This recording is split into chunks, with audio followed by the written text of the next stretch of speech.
Hello बच्चों, मैं विजय प्रकाश आप सभी का आइकॉनिक बोर्ड एग्जाम के ऑनलाइन प्लेटफॉर्म पर मैं बहुत बहुत स्वागत करता हूं।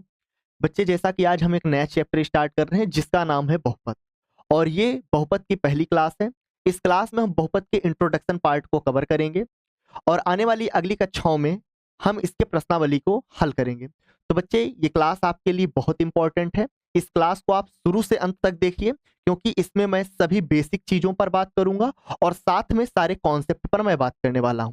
तो आइए करते हैं क्लास की शुरुआत। और क्लास की शुरुआत हमारे इस चैप्टर की होती है चर और अचर राशियों से। तो सबसे पहले हम बात करेंगे कि चर क्या होते हैं और अचर क्या होते हैं। चर चर को वेरिएबल कहा जाता है, वेरिएबल कहते हैं। और दूसरा हमारे पास होता है अचर।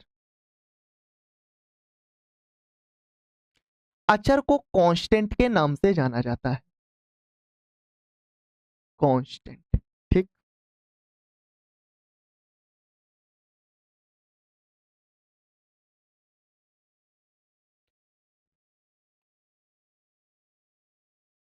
अब बात करते हैं कि चर क्या होते हैं।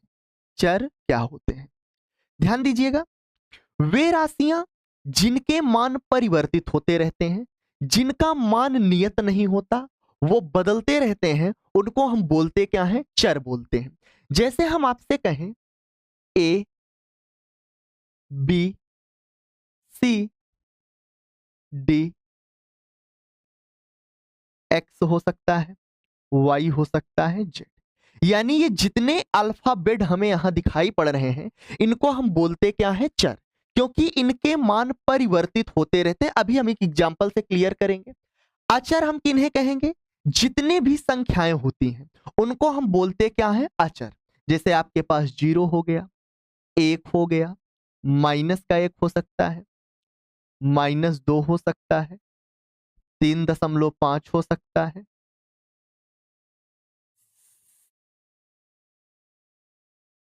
7/4 हो सकता है, 2/3 हो सकता है।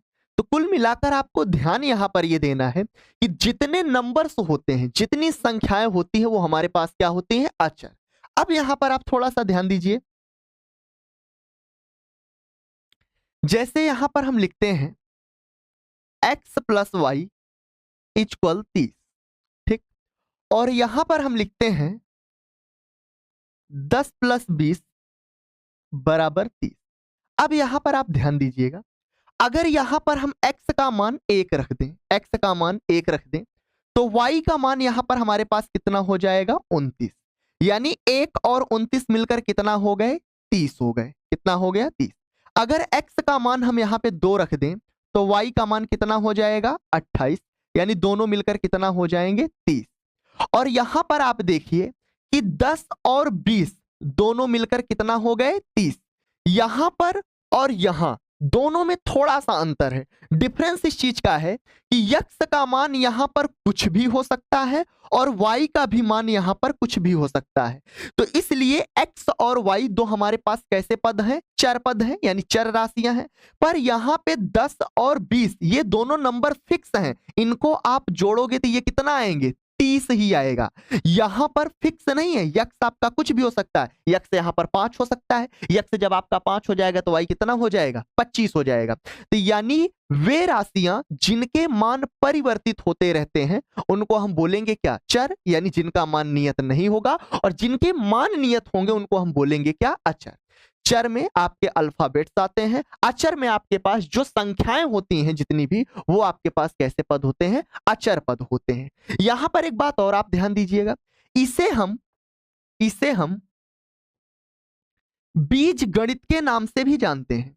इसे हम बीज गणित के नाम से भी जानते हैं, और इसे हम अंक गणित कहते हैं, या अंक गणित के नाम से भी जानते हैं।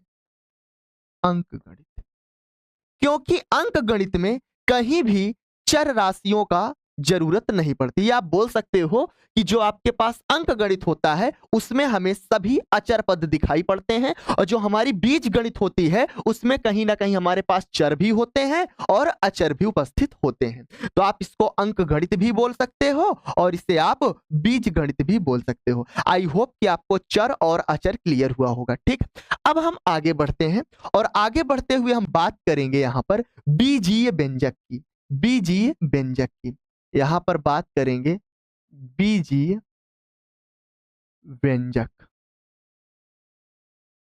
बीजीय व्यंजक, अब आप ध्यान दीजिएगा बीजीय व्यंजक क्या होते हैं।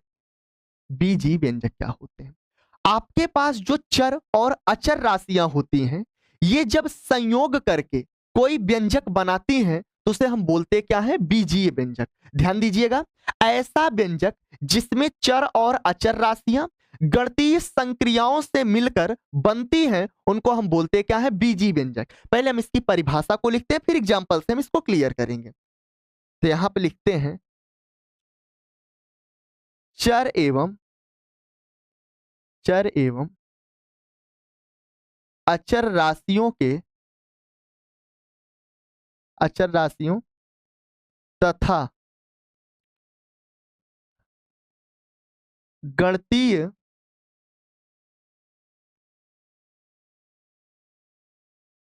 संक्रियाओं के संयोग से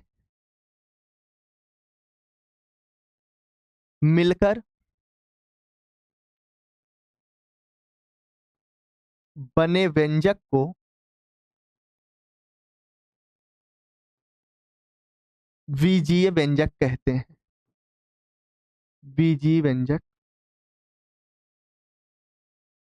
कहते हैं। अब यहां पर आप ध्यान दीजिएगा, यहां पर एक शब्द आया है गणितीय संक्रियाओं। गणितीय संक्रियाओं में भाई आपके पास जोड़ हो सकता है, घटाव हो सकता है,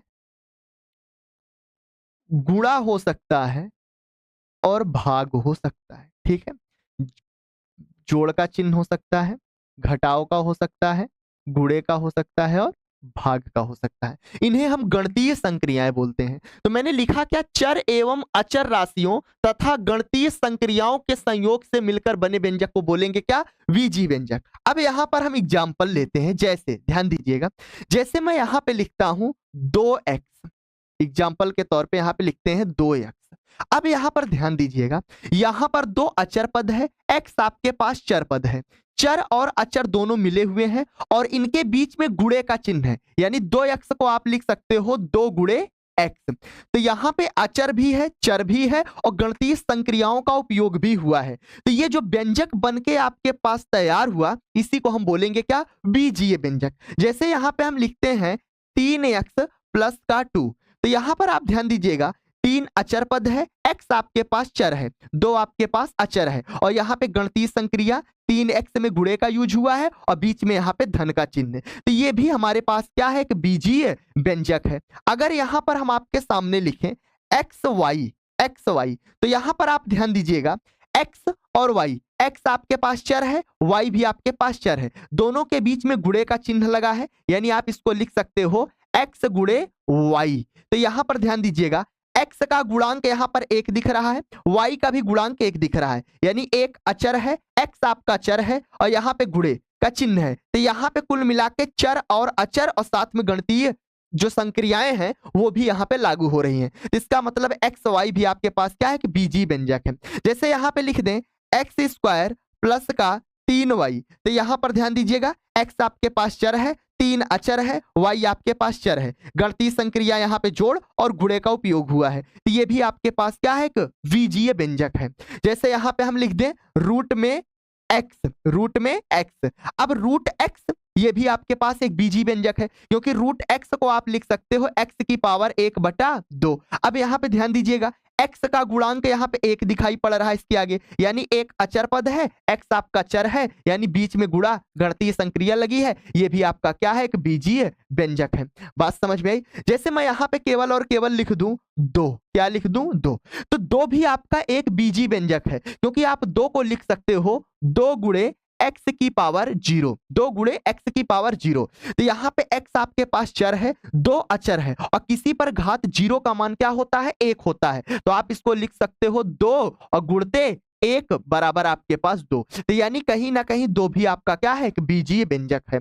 तो कुल मिलाकर आपको ध्यान ये देना है कि चर और अचर दोनों आपस में मिले हुए हैं, और साथ में वहां पे कोई गणितीय संक्रिया का मतलब जोड़, घटाव, गुणा, भाग अगर ये सब दिखाई पड़ रहा है तो उसको हम बोलेंगे क्या? बीजीय व्यंजक बोलते हैं। आई होप कि आपको यहां तक चीजें क्लियर हुई होंगी। ठीक भाई, अब हम आगे बढ़ते हैं और आगे बढ़ते हुए बात करेंगे बहुपद की, कि बहुपद क्या होता है। बहुपद की बात करेंगे, बहुपद की बात करते हैं। बहुपद को पॉलिनोमियल कहते हैं, पॉलिनोमियल कहते हैं, पॉलिनोमियल। ठीक है, बहुपद की बात करते हैं। अब यहां पर आप ध्यान दीजिएगा,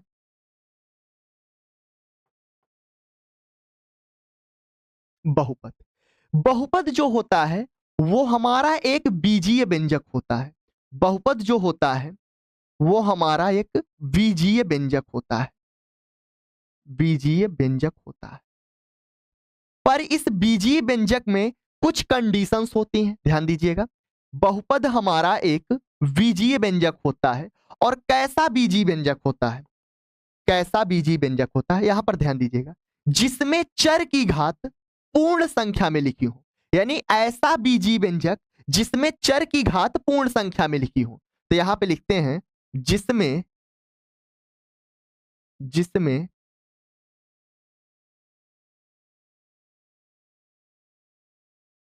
चर की घात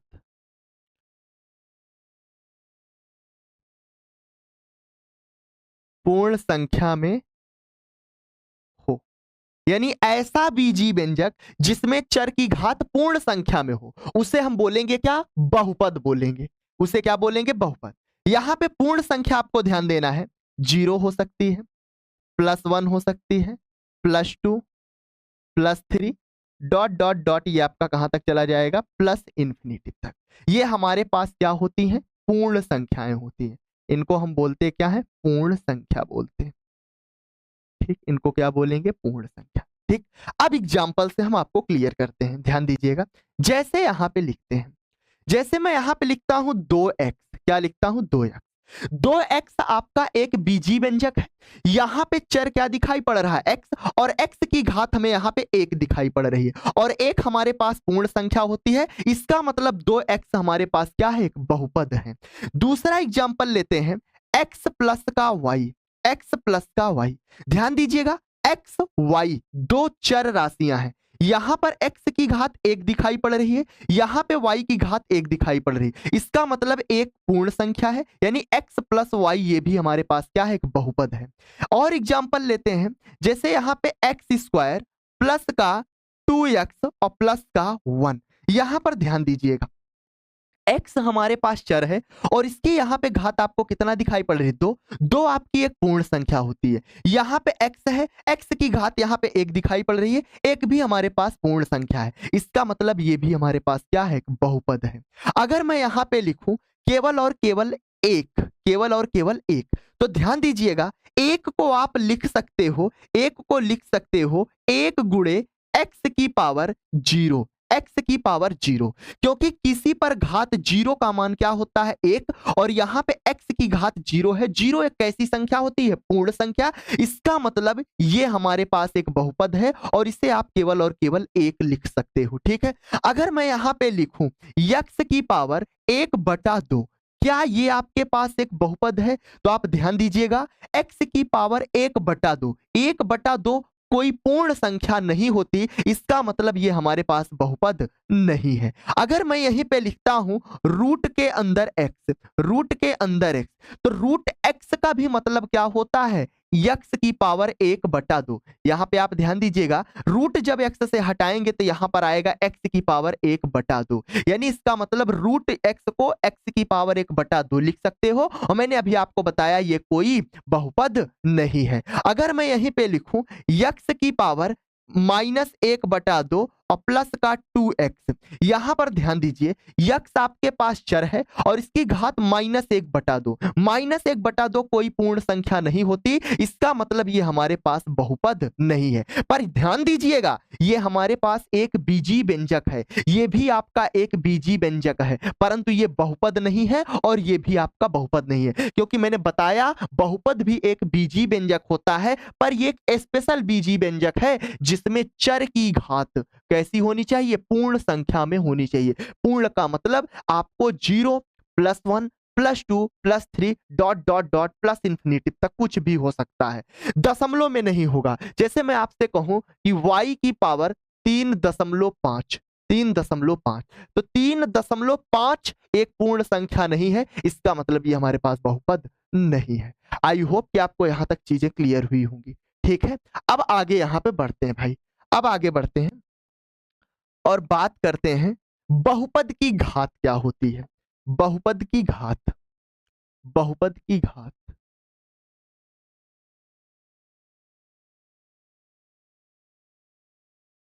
बहुपद की घात,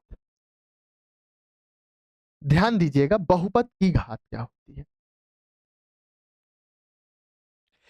कोई आपके पास बहुपद है और उस बहुपद में जो चर राशि उपस्थित है उसकी अधिकतम जो घात होती है उसी को हम बोलते हैं क्या है, बहुपद की घात। इस बात को लिखते हैं और एग्जाम्पल से समझने की कोशिश करते हैं।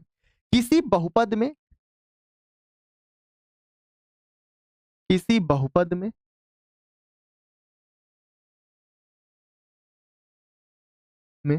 उपस्थित चर की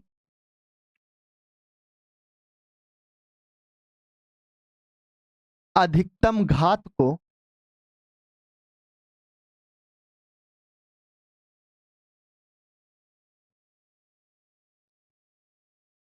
बहुपद की घात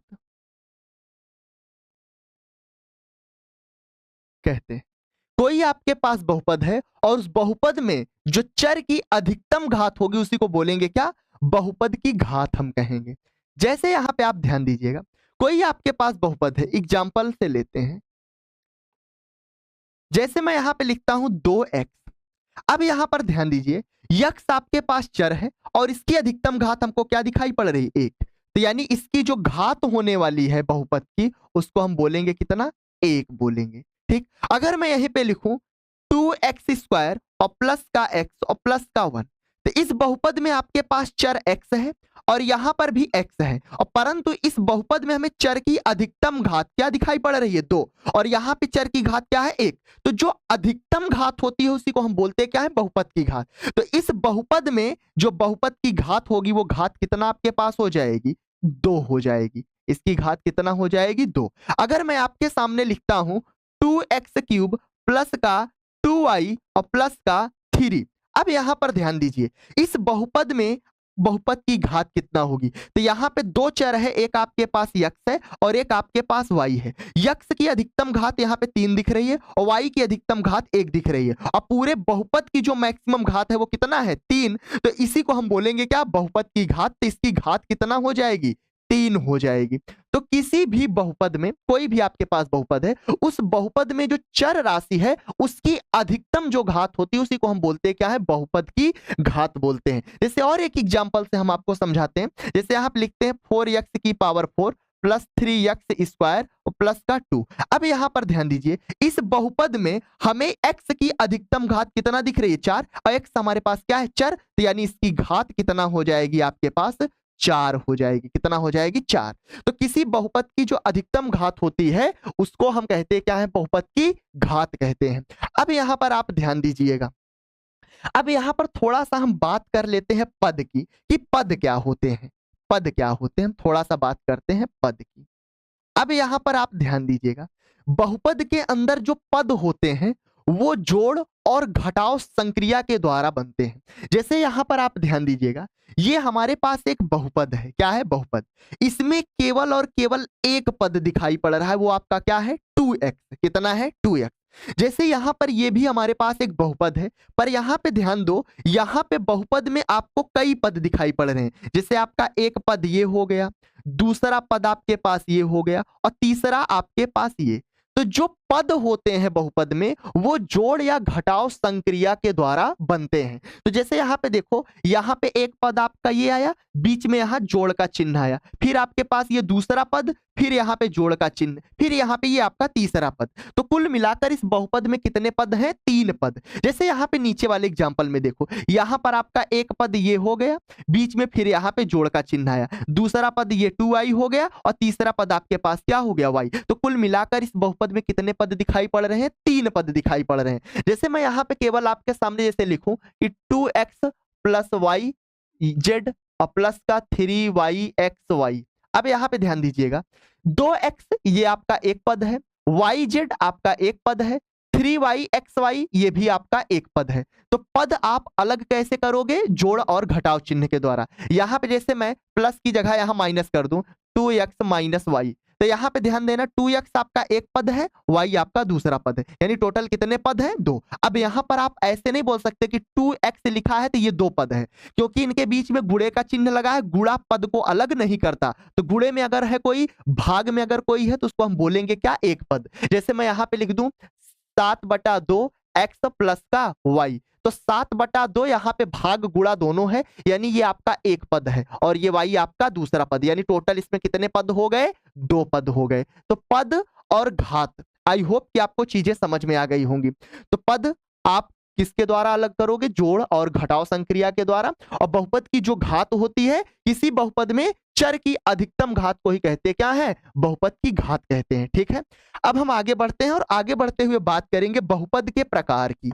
बहुपद के प्रकार की, तो यहां पर बात करते हैं बहुपद के प्रकार।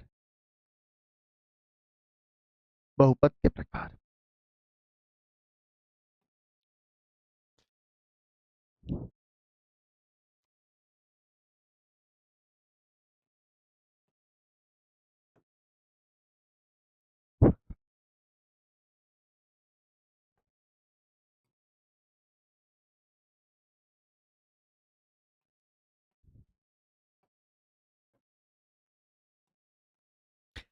अब यहां पर आप ध्यान दीजिएगा, बहुपद को हम 2 प्रकार से डिवाइड कर सकते हैं या 2 प्रकार से हम इसको बांट देते हैं। एक तो होता है घात के आधार पर, घात के आधार पर पहला विभाजन हम इसको घात के आधार पर कर देते हैं, और दूसरा होता है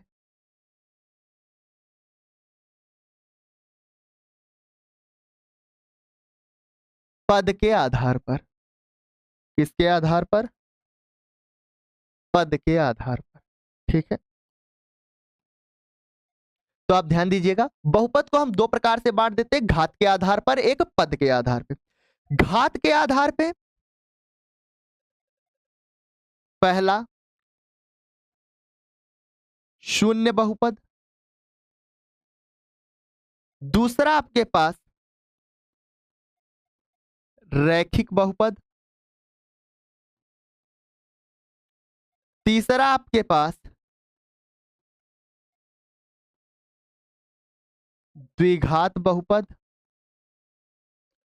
तीसरा आपके पास त्रिघात बहुपद। इसी तरीके से आगे बढ़ते हुए चले जाते हैं।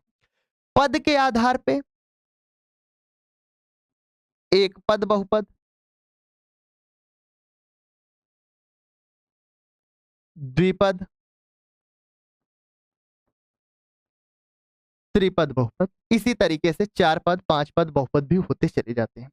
तो कुल मिलाकर बहुपद को हम 2 पार्ट में बांट देते हैं, घात के आधार पर, एक पद के आधार पर। अब हम बात करेंगे सबसे पहले शून्य बहुपद की। शून्य बहुपद, तो ध्यान दीजिएगा, ऐसा बहुपद जिसमें चर के सभी गुणांक क्या हो? 0 हो। ध्यान दीजिएगा, ऐसा बहुपद जिसमें चर के सभी गुणांक क्या हो? 0 हो, उसे हम बोलेंगे क्या? शून्य बहुपद। जैसे यहां पर आप ध्यान दीजिएगा, जैसे यहां पे हम एग्जांपल लेते हैं 0 into x square plus 0 into x और प्लस का 1। अब यहां पर आप ध्यान दीजिएगा, यहां पे चर आपके पास आया है x और यहां पर भी आपके पास x है। x का गुणांक यहां पर क्या दिखाई पड़ रहा है? 0। क्या दिखाई पड़ रहा है? 0। ध्यान दीजिएगा, एक्स स्क्वायर का गुणांक क्या है 0, यहां पर भी एक्स स्क्वायर का गुणांक क्या है 0। तो यानी ऐसा बहुपद जिसमें चर के सभी गुणांक क्या हो 0 हो, उसे हम बोलेंगे क्या, शून्य बहुपद के नाम से जानते हैं। तो जैसे ये हमारे पास कैसा बहुपद है, शून्य, और शून्य बहुपद को आप 0 से दिखा भी सकते हो, यानी 0 आपका एक अपने आप में बहुपद है जिसको हम बोलेंगे क्या, शून्य बहुपद। क्या बोलेंगे, शून्य बहुपद। या आप समझ सकते हो कि ऐसा बहुपद जिसमें चर के सभी गुणांक क्या हो 0, जैसे यहां पे 0, यहां पर भी 0। जैसे हम आपके सामने लिखें 0 into y cube plus 0 into x square plus 0 into x. अब यहां पर ध्यान दीजिए, y आपके पास क्या है, अचर, y आपके पास क्या है, चर, और इसका गुणांक क्या दिख रहा है 0। x आपके पास क्या है, अच्छा चर, और इसका गुणांक क्या दिख रहा है 0। यहां पर भी x क्या है, चर, इसका गुणांक क्या दिख रहा है 0। यानी ये भी हमारे पास कैसा बहुपद है, शून्य बहुपद है। कैसा बहुपद, शून्य। तो आप ये समझ सकते हो कि 0 भी आपके पास एक बहुपद है, इसको हम शून्य बहुपद कहते हैं, क्योंकि आप 0 से गुणा करोगे क्या हो जाएगा, यहां पे 0 आ जाएगा, 0 से गुणा करोगे 0 आ जाएगा, 0 से गुणा करोगे 0 आ जाएगा, कुल मिला के हमारे पास क्या बचेगा 0। और 0 हमारे पास एक बहुपद होता है जिसको हम कहते हैं क्या है, शून्य बहुपद कहते हैं। ठीक भाई, अब बढ़ते हैं रैखिक बहुपद क्या होता है। रैखिक बहुपद आप ध्यान दीजिएगा, रैखिक बहुपद हम किसे कहेंगे, यानी ऐसा बहुपद जिसमें चर की अधिकतम घात कितना हो 1, ऐसा बहुपद जिसमें चर की अधिकतम घात कितना हो 1, उसे हम बोलेंगे क्या, रैखिक बहुपद। जैसे यहां पे ध्यान दीजिएगा, यहां पे लिखते हैं 2x, क्या लिखते हैं 2x। अब 2x एक बहुपद है और इसमें चर क्या दिख रहा है x, और x की यहां पे अधिकतम घात कितना दिख रही है 1, 1 से ज्यादा तो नहीं दिख रही भाई, ये हमारे पास कैसा बहुपद हो जाएगा, रैखिक। जैसे मैं यहां पे लिखूं कि 2x प्लस का 4, यहां पे ध्यान दीजिए 2x प्लस 4 में x हमारे पास चर है और इसकी अधिकतम घात कितना दिख रही है 1, यानी हमारे पास कैसा बहुपद है, रैखिक बहुपद। जैसे हम यहां पे लिख दें x प्लस का y, x प्लस का y, तो यहां पे ध्यान देना x आपके पास एक चर है और y आपके पास एक चर है, x की अधिकतम घात कितना दिख रही है 1, y की भी अधिकतम घात कितना दिख रही है 1। तो यानी ऐसा बहुपद जिसमें चर की घात अधिकतम कितना दिखे 1, उसको हम बोलेंगे क्या, रैखिक बहुपद कहेंगे। ठीक भाई, अब बात करते हैं द्विघात बहुपद कि द्विघात बहुपद क्या होता है। ध्यान दीजिएगा, ऐसा बहुपद जिसमें चर की अधिकतम घात कितना हो 2, यानी ऐसा बहुपद जिसमें चर की अधिकतम घात कितना दिखे 2, उसको हम बोलेंगे क्या, द्विघात बहुपद। जैसे यहां पे ध्यान देना एक्स स्क्वायर प्लस का 5x और प्लस का 6। अब यहां पे ध्यान दीजिए, इस बहुपद में x आपके पास चर है और इसकी अधिकतम घात कितना दिख रही है 2, यहां पे x की घात कितना है 1, पर अधिकतम घात अगर 2 है तो उसको हम बोलेंगे क्या, द्विघात बहुपद। क्या बोलेंगे, द्विघात बहुपद। तो ये हमारे पास कैसा बहुपद है, द्विघात बहुपद। जैसे मैं यहां पे केवल लिख दूं, ध्यान दीजिएगा, यहां पे मैं लिख दूं 2x स्क्वायर, तो यहां पे 2x स्क्वायर एक बहुपद है, परंतु चर की अधिकतम घात कितना दिख रही है 2, यानी ये आपके पास कैसा बहुपद है, द्विघात बहुपद। यानी चर की अधिकतम घात कितनी दिखनी चाहिए, 2 दिखनी चाहिए। बात समझ में आई। अब हम आगे बढ़ते हैं भाई, त्रिघात बहुपद क्या होता है। त्रिघात बहुपद यानी ऐसा बहुपद जिसमें चर की अधिकतम घात कितना हो, 3 हो। जैसे मैं आपके सामने यहां पे लिखता हूं एक्स क्यूब प्लस का 2x स्क्वायर प्लस का 3x और प्लस का 4। अब यहां पे ध्यान दीजिए, ये हमारे पास एक बहुपद है और इसमें हमें चर की अधिकतम घात कितना दिखाई पड़ रही है 3, यानी x की घात कितना दिख रही है 3, 3 से ज्यादा कहीं तो दिख नहीं रहा है, तो यानी ये हमारे पास कैसा बहुपद है, त्रिघात बहुपद। तो आप यहां पर ध्यान दीजिएगा, रैखिक बहुपद चर की अधिकतम घात 1, मैक्सिमम पावर कितनी दिखनी चाहिए 1, पूरे बहुपद में 1 से ज्यादा घात नहीं दिखनी चाहिए। द्विघात बहुपद, पूरे बहुपद में x की मैक्सिमम पावर कितना दिखनी चाहिए 2, x यानी जो चर है, चर की अधिकतम घात कितना दिखनी चाहिए 2। और त्रिघात बहुपद में चर की अधिकतम घात कितना दिखनी चाहिए 3। और शून्य बहुपद यानी आपके पास जितने भी चर हैं सभी के गुणांक क्या होने चाहिए, 0 होने चाहिए। आई होप कि आपको यहां तक चीजें क्लियर हुई होंगी। अब पद के आधार पे बहुपद का विभाजन कर लेते हैं। पद के आधार पर मैंने आपको बताया एक पद या द्विपद बहुपद या त्रिपद बहुपद। जैसे हम आपसे कहें कि ये आपके पास मैंने लिखा 2x, इसमें हमें कितने पद दिखाई पड़ रहे हैं, केवल और केवल एक पद दिखाई पड़ रहा है वो 2x, यानी ये हमारे पास कैसा बहुपद है, एक पद बहुपद है। जैसे मैं यहां पे लिख दूं केवल x, तो x में केवल और केवल कितने पद हैं, एक पद, इसको बोलेंगे क्या, एक पद बहुपद। अगर हम द्विपद की बात करें, जैसे मैं लिखता हूं x प्लस का 2, अब यहां पे हमें 2 पद दिखाई पड़ रहे हैं, एक x है और एक आपके पास 2 है, यानी हमारे पास बहुपद कैसा होगा, द्विपद होगा। अगर त्रिपद की बात करें तो यानी जिसमें 3 पद हो, जैसे मैं यहां पे लिखता हूं x प्लस का y प्लस का z, यहां पे ध्यान दीजिए, एक यक्स है, दूसरा वाई है, तीसरा क्या है, जेड, यानी यहां पे तीन पद दिखाई पड़े। ये कैसा बहुपद है, त्रिपद। अगर मैं यहीं पे लिख दूं एक्स वाई जेड, अब ये कैसा बहुपद है, यहां पे ध्यान देना, ये पूरा पूरा एक पद है, यहां पे बीच में गुणा है, क्योंकि भैया जो पद अलग होते हैं धन या ऋण चिन्ह के द्वारा अलग होते हैं। तो ये भी हमारे पास कैसा बहुपद है, ये आपके पास एक पद बहुपद है। इतनी बात समझ में आई? आई होप कि आप सबको यहां तक चीजें क्लियर होंगी। ठीक है भाई, अब हम थोड़ा सा आगे बढ़ते हैं और आगे बढ़ते हुए हम बात करेंगे समीकरण की, कि समीकरण क्या होते हैं। इक्वेशन, समीकरण, समीकरण, ध्यान दीजिएगा, समीकरण की बात करते हैं कि समीकरण क्या होते हैं। मैंने अभी आपको बताया बीजीय व्यंजक, क्या बताया, बीजीय व्यंजक, ध्यान दीजिएगा, बीजीय व्यंजक।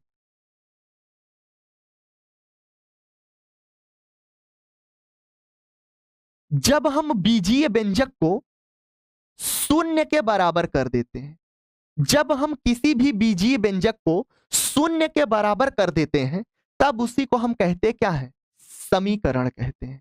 क्या कहते हैं, समीकरण कहते हैं। ध्यान दीजिएगा, जब हम किसी बीजीय व्यंजक को जीरो के बराबर कर देते हैं तो उसी को हम बोलते हैं क्या है, समीकरण। जैसे आप यहां पर ध्यान दीजिए, जैसे मैं लिखता हूं 2x, तो 2x आपका एक बीजीय व्यंजक है, क्या है, बीजीय व्यंजक, और इसी को हम अगर जीरो के इक्वल कर दें तो ये हमारे पास बन क्या गया, एक समीकरण बन गया। क्या बन गया, समीकरण।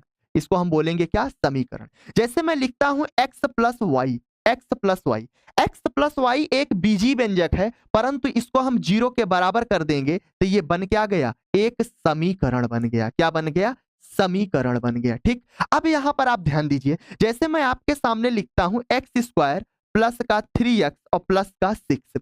अब यहां पर आप ध्यान दीजिए, x square plus 3x plus 6, ये आपका एक बीजीय व्यंजक है और साथ में ये आपका एक द्विघात बहुपद है। ध्यान दीजिएगा, ये आपका एक बीजीय व्यंजक भी है, ये आपका एक बीजीय व्यंजक है, और बीजीय व्यंजक के साथ ये आपका एक बहुपद है, बहुपद है। और बहुपद में कौन सा बहुपद है, द्विघात बहुपद है। कैसा बहुपद है, द्विघात बहुपद। और अगर इसी बीजीय व्यंजक को हम जीरो के बराबर कर दें, यानी लिख दें एक्स स्क्वायर प्लस का 3x और प्लस का 6 बराबर जीरो, तो यही आपका बन क्या गया, एक समीकरण। और इसको अब हम बोलेंगे क्या, द्विघात समीकरण। क्या बोलेंगे, द्विघात समीकरण बोलेंगे। आई होप की चीजें आपको समझ में आई होंगी। जैसे मैं आपसे कहूं कि यहां पे लिखते हैं 2x प्लस का 4, ये आपके पास एक बीजीय व्यंजक है। क्या है, बीजीय व्यंजक। और साथ में ध्यान दीजिएगा, ये बीजीय व्यंजक के साथ साथ ये आपका एक रैखिक बहुपद है, क्योंकि यहां पे चर की अधिकतम घात कितना दिख रही है, एक। इसको आप रैखिक बहुपद भी बोलोगे। क्या बोलोगे, रैखिक बहुपद भी बोलोगे, रैखिक बहुपद। और अगर हम इसी बहुपद को, इसी बीजीय व्यंजक को जीरो के बराबर कर दें तो 2x प्लस 4 बराबर जीरो हो जाएगा। अब ये आपका बन गया एक समीकरण, और इसको हम बोलेंगे क्या, रैखिक समीकरण। क्या बोलते हैं, रैखिक समीकरण। बात समझ में आई? अभी तक ये हमारे पास रैखिक बहुपद था, जीरो के बराबर की ये समीकरण बना और कहलाएगा क्या, रैखिक समीकरण कहलाएगा। बात समझ में आई? तो जब हम रैखिक बहुपद को जीरो के बराबर करेंगे तो वो हमारा रैखिक समीकरण कहलाएगा, और जब द्विघात बहुपद को हम शून्य के बराबर करेंगे तो हमारा कहलाएगा क्या, द्विघात समीकरण कहलाएगा। आई होप कि आपको यहां तक चीजें क्लियर हुई होंगी। ठीक है, अब हम आगे बढ़ते हैं और आगे बढ़ते हुए हम बात करेंगे बहुपद के शून्यक की, बहुपद के शून्यक।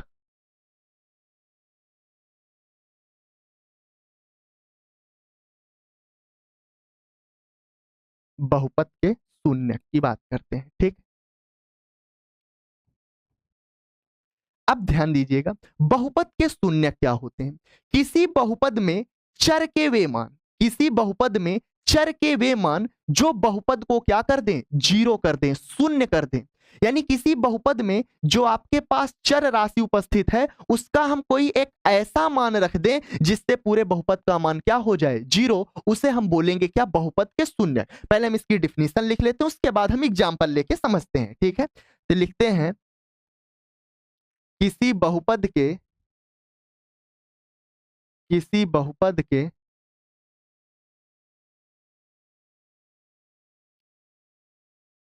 चर के वे मान,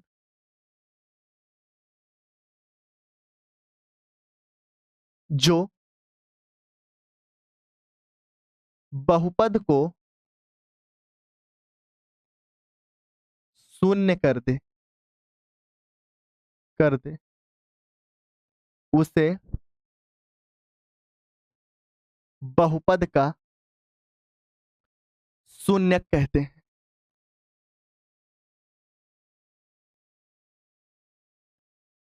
उसे बहुपद का क्या कहते हैं? शून्यक कहते हैं। ठीक है, अब जैसे एग्जाम्पल लेते हैं, ध्यान दीजिएगा। एग्जाम्पल जैसे मैं आपके सामने लिखता हूं 2x प्लस का 3, 2x प्लस 3, ध्यान दीजिएगा 2x प्लस 3 ये आपका एक बहुपद है। अब इस बहुपद में हमको क्या दिखाई पड़ रहा है? चर। चर हमारे पास क्या है? x। यानी x का कोई एक ऐसा मान जिसको हम इस बहुपद में उठा के रख दें तो इस पूरे बहुपद का मान क्या हो जाए? 0। उसी को हम बोलेंगे क्या? शून्य। तो अगर हमें इसका पूरा मान 0 करना है तो हम इसको किसके बराबर कर देते हैं? 0 के बराबर। ध्यान दीजिएगा, थोड़ा सा यहां पे है, यानी इस बहुपद में x का ऐसा कोई मान जो इस बहुपद को क्या कर दे? 0। तो हमें x का ऐसा मान निकालना है, इसके लिए हम इसको किसके बराबर कर देंगे? 0। और जब 0 के बराबर करेंगे तो 3 हमारा उस तरफ चला जाएगा, यानी ये आपके पास 2x बराबर हो जाएगा माइनस का 3। x की वैल्यू निकाल लेंगे, x बराबर हो जाएगा माइनस का 3 बटा क्या? 2। तो यहां पर आप ध्यान दीजिएगा, x का मान हमारे पास निकल कर आया माइनस का 3 बटा 2। यानी x का ये जो मान है अगर इसको हम उठा के बहुपद में रख देंगे तो पूरे बहुपद को क्या कर देगा? 0। और यही जो x का मान निकल कर आया है इसी को हम बोलेंगे क्या? बहुपद का शून्यक। अब इसको देखो उठा के यहां पे रखते हैं, क्या 0 होता है? आप यहां पर ध्यान दीजिए, ये आपके पास है 2, x का मान आपने निकाला माइनस का 3 बटा 2, तो यहां पे रखेंगे माइनस का 3 बटा 2, और यहां पे आपके पास प्लस का ये कितना है? 3। अब ध्यान दीजिएगा 2 से ये आपका 2 कट गया, यहां पे माइनस का 3 और प्लस का 3, ये दोनों आपके क्या हो गए? 0। तो यहां पर ध्यान दीजिएगा x का मान मैंने माइनस 3 बटा 2 उठा के बहुपद में रखा तो पूरे बहुपद का मान क्या हो गया? 0। यानी जो x का मान निकल कर आया है माइनस 3 बटा 2, यही इस बहुपद का कहलाएगा क्या? शून्यक। आई होप कि आपको चीजें यहां तक क्लियर हुई होंगी। ठीक है, एक दूसरा एग्जाम्पल लेते हैं यहां पर, आप ध्यान दीजिएगा, एक दूसरा एग्जाम्पल लेते हैं यहां पर हम, और दूसरा एग्जाम्पल आप ध्यान दीजिएगा, जैसे एक्स स्क्वायर प्लस का 5x और प्लस का 6, इसको हम हल करते हैं। ध्यान दीजिएगा, ये हमारे पास एक बहुपद है। क्या है? बहुपद। और हमें इसमें जो x हमारे पास चर है इसका हमें एक ऐसा मान निकालना है, हमें इसका एक ऐसा मान निकालना है जिसको हम बहुपद में उठा के रख दें तो पूरे बहुपद का मान क्या हो जाए? 0। तो हम काम क्या करेंगे? सबसे पहले हम इसको किसके बराबर कर देंगे? 0 के, क्योंकि हमें इसके ज्ञात क्या करने हैं? शून्य। यानी पूरे बहुपद का मान किसके बराबर हो जाए? 0। अब यहां पे ध्यान दीजिएगा, ये हमारे पास एक द्विघात समीकरण है, और द्विघात समीकरण का या कहें गुणनखंड करना आप सीखे हो। तो यहां पे ध्यान दीजिएगा, यक्ष का गुणांक यहां पे क्या है? 5, और यहां पे अचर पद आपके पास क्या है? 6।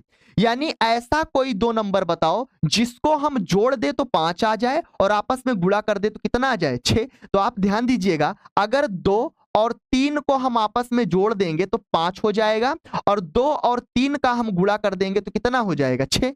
तो यहां पे हम उठा के रखते हैं, तो जब रखेंगे तो ये एक्स स्क्वायर और प्लस का ये एक्स, 5 के स्थान पे रखेंगे 2 प्लस का 3 और प्लस का ये 6 बराबर किसके? 0 के। अब ये आपके पास हो गया एक्स स्क्वायर और प्लस का एक्स का अंदर गुणा करेंगे 2x, एक्स का 3 में गुणा करेंगे 3x और प्लस का ये 6 बराबर किसके? 0 के। अब ध्यान दीजिएगा, अब इन दोनों में हमको कॉमन क्या दिखाई पड़ रहा है? एक्स। एक्स दोनों जगह है, एक्स को कॉमन ले लेंगे, हमारा यहां पे बचेगा एक्स और यहां पे बचेगा क्या? 2। ये हो गया। इन दोनों में हमको कॉमन क्या दिखाई पड़ रहा है? 3, क्योंकि 3 हमारा यहां पर भी है और 6 के पास भी 3 है, तो 3 को यहां से हम कॉमन ले लेंगे तो यहां पे बचेगा एक्स और यहां पे बचेगा क्या? 2 बराबर किसके? 0 के। अब देखो एक्स प्लस 2 यहां पर भी है, एक्स प्लस 2 हमारा यहां पर भी है, तो दोनों जगह है तो इसको हम एक साथ लिख लेते हैं। एक्स प्लस का ये 2 हो गया और एक्स प्लस 3 को एक ब्रैकेट में करके लिख देते हैं और बराबर किसके कर देंगे? 0 के। अब ध्यान दीजिएगा, अब इसको हम लेकर 0 के बराबर एक बार कर देते हैं, एक बार हम इसको लेकर 0 के बराबर कर देंगे। तो यहां पर ध्यान दीजिएगा, आप लिखेंगे x प्लस 2 बराबर आपका 0 हो गया, तो यक्स बराबर यहाँ पे आ जाएगा -2। तो यहाँ पे हमारे पास आया एक यक्स का मान निकला -2, और यहाँ पर इसको जब हम 0 के बराबर करेंगे तो ये हो जाएगा x + 3 बराबर 0। तो x बराबर आ जाएगा -3। क्या आ जाएगा?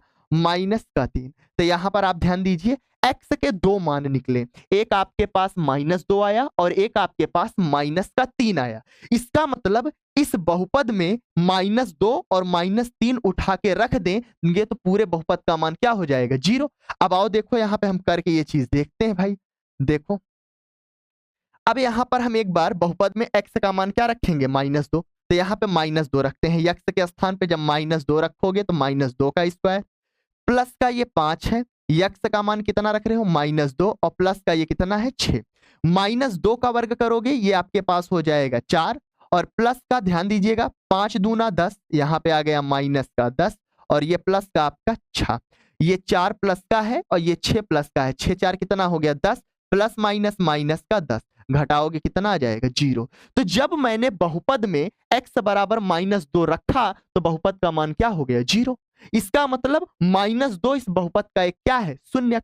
अगर हम x की वैल्यू -3 रख के देख लेते हैं तो x की वैल्यू जब हम -3 रखेंगे तो x के स्थान पे -3 का स्क्वायर, और प्लस का यहाँ पे आपके पास 5 गुणे -3 और प्लस का कितना है? 6। 3 त्रिक का 9, माइनस माइनस का गुणा होगा, प्लस का 9 हो जाएगा, और उसके बाद 5 तिहाई 15, माइनस का हो गया 15 यहाँ पे, और ये आपके पास प्लस का कितना? 6। 9 और 6 ये मिलकर कितना हो गए? प्लस का 15 और -15, घटाओगे कितना आएगा? 0 आएगा। तो यानी बहुपद में मैंने जब -3 रखा तब भी बहुपद का मान क्या हो गया? 0 हो गया। इसका मतलब -3 भी बहुपद का क्या है? शून्यक। तो आप यहां पर ध्यान दीजिएगा, किसी भी बहुपद में चर के वे मान जो बहुपद को क्या कर दे? 0, उसे हम बोलेंगे क्या? बहुपद के शून्यक। और यहां पर आप ध्यान दीजिएगा, ये हमारे पास एक द्विघात बहुपद है, और द्विघात बहुपद का है तो इसके हमें शून्यक कितने यहाँ पे मिले? 2 शून्यक। कितने शून्यक? 2। इसके पहले मैंने जो एग्जाम्पल लिया था वो हमारे पास एक रैखिक बहुपद था, और उसमें केवल और केवल x का एक मान निकला था। इसका मतलब बहुपद का वहां पे जो शून्यक था केवल और केवल 1 था। तो यहां पर आप कुछ बात आप नोट में लिखिएगा कि यदि हमारे पास रैखिक बहुपद है, बहुपद कैसा है? रैखिक है। कैसा है? रैखिक। तो अगर रैखिक है तो उसके जो शून्यक होंगे, शून्यकों की संख्या, शून्यकों की संख्या, शून्यकों की संख्या, अगर आपके पास रैखिक बहुपद है तो शून्यकों की संख्या कितनी होगी? 1। यानी उस बहुपद के केवल और केवल कितने शून्यक होंगे? 1 शून्यक होंगे। अगर आपके पास द्विघात बहुपद है, कैसा बहुपद है? द्विघात बहुपद है, तो द्विघात में शून्यकों की संख्या कितनी होगी? 2 होगी। कितनी होगी? 2। अगर आपके पास त्रिघात बहुपद है, कौन सा बहुपद? त्रिघात। तो त्रिघात बहुपद में शून्यकों की संख्या कितनी होगी? 3 होगी। ये आप याद रखेंगे, ठीक है, कि रैखिक बहुपद में केवल और केवल 1 शून्यक होंगे, द्विघात में 2 होंगे, और त्रिघात में कितने शून्यक होंगे? 3 शून्यक होंगे। आई होप कि आपको चीजें यहां तक क्लियर हुई होंगी, ठीक है। अब आगे बढ़ते हैं, और आगे बढ़ते हुए हम द्विघात समीकरण और रैखिक समीकरण का व्यापक रूप देख लेते हैं। तो यहां पर आप लिखिएगा, हेडिंग डालिएगा, रैखिक बहुपद का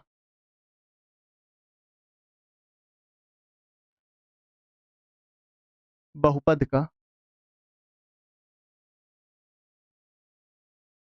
व्यापक रूप, व्यापक रूप। अब यहां पर ध्यान दीजिएगा, जो रैखिक बहुपद का व्यापक रूप होता है वो आपका ax प्लस बी के रूप का होता है, ax प्लस बी के रूप का होता है। ये रैखिक बहुपद का व्यापक रूप है, व्यापक रूप। यानी रैखिक बहुपद हमारा ax प्लस बी के रूप का होगा। ध्यान दीजिएगा, ए हमारे पास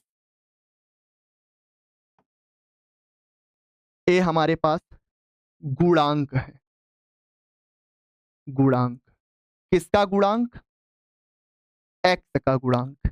ए हमारे पास, बी हमारे पास अचर पद होता है। क्या होता है? अचर। ए को भी आप अचर बोल सकते हो, अचर बोल सकते हो, ठीक है। तो ए और बी हमारे पास अचर पद होंगे और ए हमारा एक्स का क्या होगा, गुणांक। रैखिक बहुपद का ये व्यापक रूप है। अब हम बात करते हैं द्विघात बहुपद का व्यापक रूप। द्विघात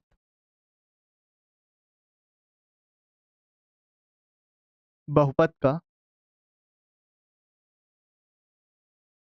व्यापक रूप। ठीक, द्विघात बहुपद का व्यापक रूप होता है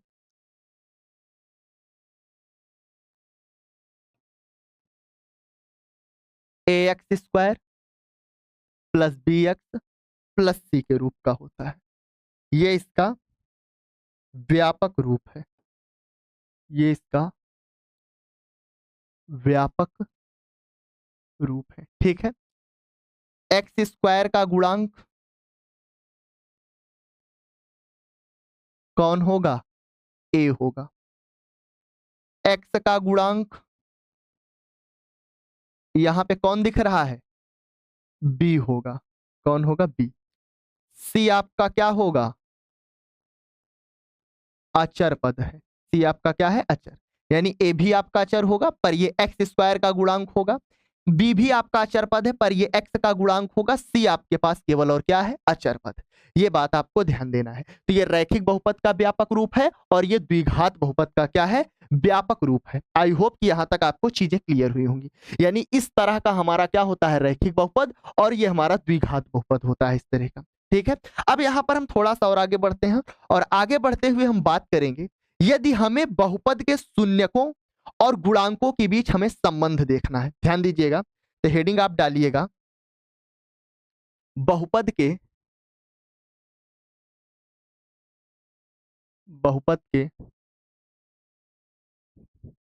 शून्यक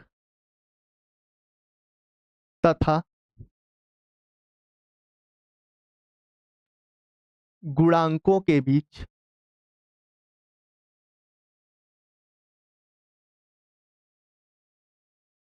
संबंध। ठीक है, संबंध देखना है। बहुपद कैसा होगा, द्विघात बहुपद होगा।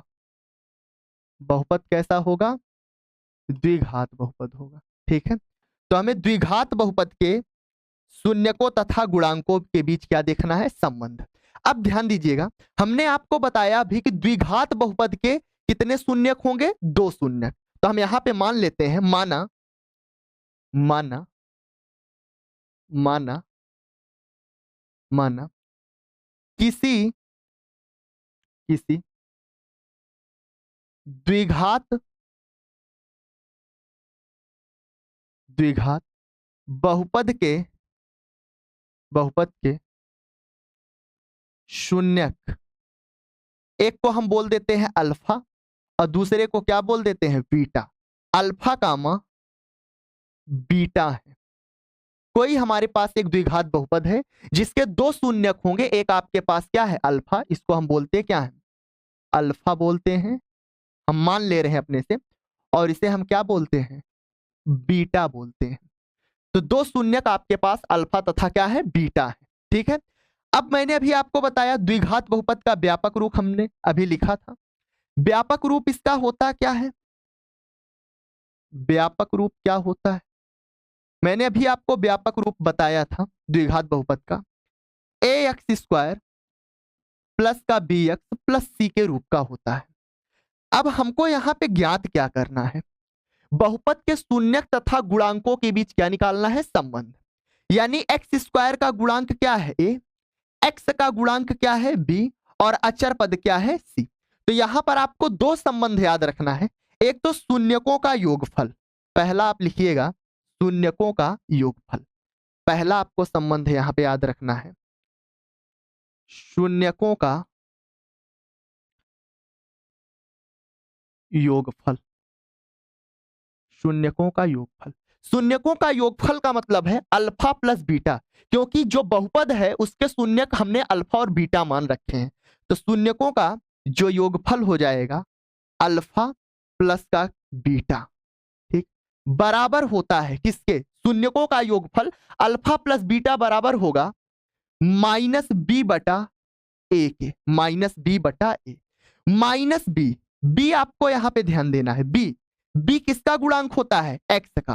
तो यहां पर आप लिखिएगा, यहां पे लिखिएगा एक्स का गुणांक, किसका गुणांक? एक्स का गुणांक है, ठीक है। ए क्या है? ए आपका एक्स स्क्वायर का गुणांक है, तो इसको आप लिखिएगा एक्स स्क्वायर का गुणांक, किसका गुणांक? एक्स स्क्वायर का गुणांक। तो शून्यकों का योगफल अल्फा प्लस बीटा बराबर माइनस का बी बटा ये होता है ए। ये संबंध आप याद रखेंगे हमेशा, एक मिनट, इसको आप सदियों तक याद रखेंगे, ठीक है, कि अल्फा प्लस बीटा बराबर माइनस का बी बटा ए। दूसरा संबंध आप यहां पे ध्यान दीजिए, शून्यकों का गुणनफल, शून्यकों का गुणनफल, शून्यकों का गुणनफल, शून्यकों का गुणनफल ध्यान देना, यानी alpha into beta, alpha into beta बराबर होता है सी बटा ए के। सी क्या होता है? सी आपके पास अचर पद है, सी कैसा पद है? अचर पद है। कैसा पद है? अचर। ए आपका क्या होता है? एक्स स्क्वायर का गुणांक होता है, एक्स स्क्वायर का गुणांक होता है। ये आप दूसरा संबंध याद रखेंगे। मैंने आपको बताया शून्यकों का योगफल यानी अल्फा प्लस बीटा बराबर माइनस बी बटा ए। बी एक्स का गुणांक है, ए एक्स स्क्वायर का गुणांक है। शून्यकों का गुणनफल यानी अल्फा इंटू बीटा दोनों का गुणनफल बराबर होता है सी बटा ए। सी क्या है? अचर पद, ए क्या है? एक्स स्क्वायर का गुणांक। यानी यह संबंध आपको याद रखना है, किसके बीच? शून्यक तथा गुणांकों के बीच संबंध, क्योंकि यह संबंध आपके प्रश्नावली में बहुत काम आएगा, क्योंकि इसी फार्मूले पर या कहें इसी संबंध पर पूरी प्रश्नावली आपकी आधारित है। आई होप कि आपको यहां तक चीजें क्लियर हुई होंगी, ठीक है। थोड़ा सा हम आगे बढ़ते हैं और आगे बढ़ते हुए हम बात करेंगे, यदि हमें शून्यकों के योग और शून्यकों का गुणनफल दिया हो और हमें बहुपद ज्ञात करना हो, तो आप यहां पर ध्यान दीजिएगा, यहां पे आप नोट में आप एक पॉइंट बना के आप लिखिएगा, यदि यदि शून्यकों का योग, शून्यकों का योग तथा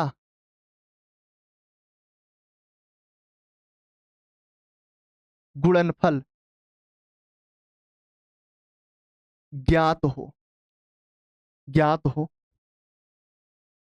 तब बहुपद का व्यापक रूप, बहुपद का व्यापक रूप, तब बहुपद का कौन सा रूप? व्यापक रूप। ध्यान दीजिए, शून्यकों का योगफल हमने अभी आपको बताया अल्फा प्लस क्या होता है? बीटा। ध्यान देना, शून्यकों का योग हमने आपको अभी बताया, शून्यकों का योग, योगफल क्या होगा? अल्फा प्लस का बीटा होगा, ठीक है। गुणनफल अभी हमने आपको बताया, इनका गुणनफल जो होगा वो आपके पास क्या होगा? Alpha into beta, alpha into beta. हमने कहा क्या? यदि शून्यकों का योग तथा गुणनफल ज्ञात हो, शून्यकों का योगफल यानी अल्फा प्लस बीटा दे दिया हो और उनका गुणनफल अल्फा इंटू बीटा दे दिया हो, तब हमें अगर द्विघात बहुपद बनाना है तो हम उसको कैसे बनाएंगे? उसका व्यापक रूप देखते हैं। ध्यान दीजिएगा, तब इस बहुपद का जो व्यापक रूप होगा, व्यापक रूप, ध्यान दीजिए, वो आपके पास होगा A X square minus alpha plus beta into X plus alpha into beta. ये आप याद रखेंगे, ठीक है। ध्यान दीजिएगा, अगर शून्यकों का योगफल अल्फा प्लस बीटा दे रखा है और शून्यकों का गुणनफल अल्फा इंटू बीटा दे रखा है, तो द्विघात बहुपद का जो व्यापक रूप होगा वो X A X square minus alpha plus beta into X plus alpha into beta. अगर हम एक एग्जाम्पल से आपको यहां पे समझाएं, जैसे हम कहते हैं यहां पर कि शून्यकों का योगफल, शून्यकों का योगफल हमें माइनस का 4 दे रखा है। कितना दे रखा है? -4। कोई द्विघात बहुपद है, उसके शून्यकों का योगफल यानी अल्फा प्लस बीटा -4 दे रखा है। गुणनफल यहां पे ले लेते हैं, गुणनफल मान लो 6 दे रखा है। कितना दे रखा है? 6। यानी अल्फा इंटू बीटा कितना दे रखा है आपके पास? 6 दे रखा है। अब आपसे कह रहा है द्विघात बहुपद क्या करिए? उत्पन्न कीजिए या द्विघात बहुपद को बनाइए। तो योगफल आपको -4 दे रखा है, गुणनफल 6 दे रखा है। द्विघात बहुपद का व्यापक रूप ये है, यहां पे अल्फा प्लस बीटा के स्थान पे आप -4 रख दो, अल्फा इंटू बीटा गुणनफल के स्थान पे कितना रख दो? 6। तो जब आप लिखोगे, और यहां पर आप ध्यान दीजिएगा, ए यहां पर कितना है आपके पास? एक। आप ये चीज यहां पर ये भी ध्यान दीजिएगा, ए को आप यहां पे लिखो या ना लिखो, ए आपका यहां पे हमेशा क्या होगा? ए का मान यहां पर हमेशा क्या होगा? 1 होगा। ये बात आप ध्यान देंगे, ए का मान हमेशा इस व्यापक रूप में ए का मान कितना होने वाला है? 1 होने वाला है। और आप ए को ना लिखना चाहो और ए का मान 1 होगा तो आप इसको डायरेक्ट ऐसे भी लिख सकते हो, x² माइनस अल्फा प्लस का बीटा इंटू में x और यहां पे प्लस का अल्फा इंटू बीटा। तो यानी ए का मान कितना हो गया? 1। ठीक। अब यहां पे ध्यान दीजिए, अल्फा प्लस बीटा कितना दे रखा है? -4। अल्फा इंटू बीटा कितना दे रखा है? 6। तो अल्फा प्लस बीटा के स्थान पे यहां पे रखेंगे हम कितना भैया? माइनस का क्या भाई? 4। तो यहां पे जब आप -4 रखोगे, इंटू में आपके पास x plus alpha into beta, alpha into beta कितना दे रखा है? 6। यहां पे हम उठा के 6 रख देंगे, तो ये आपके पास बन गया x² माइनस माइनस का गुणा प्लस हो जाएगा, x का अंदर गुणा करोगे प्लस का कितना हो जाएगा? 4x और प्लस का ये बन के आ गया 6। अब यहां पर देखो, x² प्लस 4x प्लस 6 ये आपके पास बन क्या गया? एक द्विघात बहुपद। क्या बन गया? द्विघात बहुपद। हमको जानकारी क्या दी गई थी? शून्यकों का योगफल अल्फा प्लस बीटा दिया था, हमें शून्यकों का गुणनफल अल्फा इंटू बीटा दिया था, और उसका व्यापक रूप ये है, उठा के मैंने इसे फार्मूले में पुट कर दिया, ये आपके पास बनकर क्या तैयार हो गया? द्विघात बहुपद बनकर तैयार हो गया। आई होप कि आपको यहां तक चीजें क्लियर हुई होंगी। ठीक भाई, तो आज की क्लास में यहीं तक। मैंने बिल्कुल जितना आपके सिलेबस में है अकॉर्डिंग मैंने पूरा यहां पर इंट्रोडक्शन पार्ट बताया है। तो आप इस वीडियो को एक बार में अगर आपको नहीं समझ में आता तो दोबारा एक बार आप इसको देखिए। जब हम प्रश्नावली करवाएंगे तो आपको एक एक चीजें यहां पर हमारे द्वारा जो बताई गई है प्रश्नावली में काम आने वाली है। ठीक भाई, तो चलिए मिलते हैं नेक्स्ट क्लास में प्रश्नावली के साथ। तब तक के लिए बाय, अपना ध्यान रखिए, टेक केयर।